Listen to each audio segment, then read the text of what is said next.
Bay Area communities becoming weary of ongoing power outages. PG&E is working to get the lights back on, but some neighborhoods may not see restoration until late Friday night.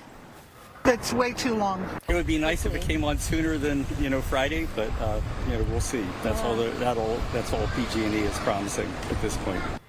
The power went out during yesterday's storm and still hasn't come back for tens of thousands of people. Good evening. I'm Julie Hayner. And I'm Mike Meeback. At the height of the storm, 367,000 PG&E customers lost power.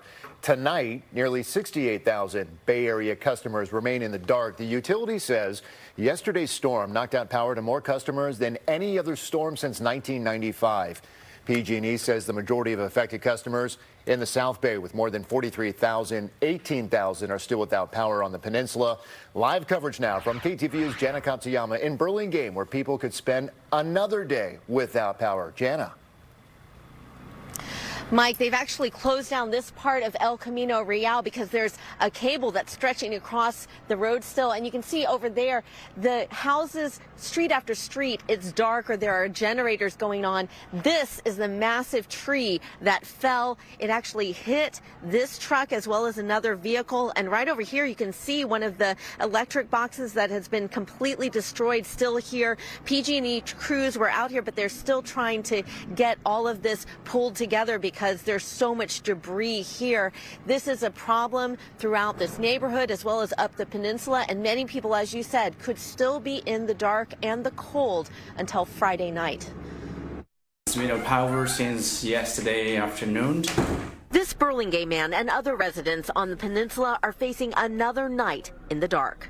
Their power went out during Tuesday's windstorm. This is happening like every time there's like strong wind. Strong wind gusts brought down two massive eucalyptus trees across the street on El Camino Real. Trunks more than 4 feet in diameter demolished a truck and a car, narrowly missing several houses and taking down an entire section of power lines. Neighbors in Burlingame and Hillsborough up to San Bruno are without light, internet, and heat. I have an elderly father, 94.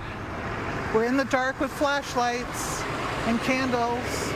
Many people with no way to cook made a run to the store. We just couldn't put anything in the oven or in the microwave because that uses too much power.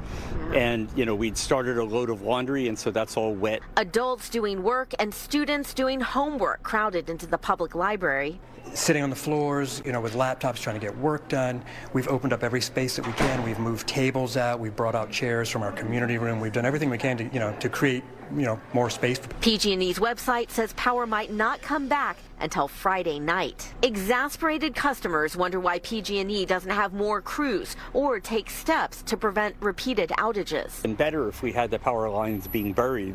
It's extremely expensive to underground utilities, measured in millions per mile. Burlingame Mayor Michael Brownrigg says the city decided to take their own action.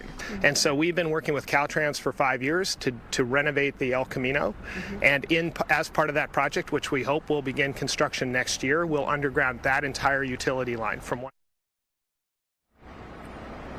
And that certainly would be a big help here at El Camino Real. You can see they have yellow tape right here on this cable that is stretched across the road and all the way down the block. They are hoping to get to this. PG&E says that they really try and prioritize the calls, first going to biggest outages, then going to the ones where customers have lost power for the longest amount of time. But certainly there are a lot of people who are wishing that PG&E had the crews to be able to get to all of these much more quickly. They are hoping that it will be sooner than Friday, but at this point PG&E is saying realistically it might have to be a little while. Mike. Yeah, rough 36 hours and another 24 to go.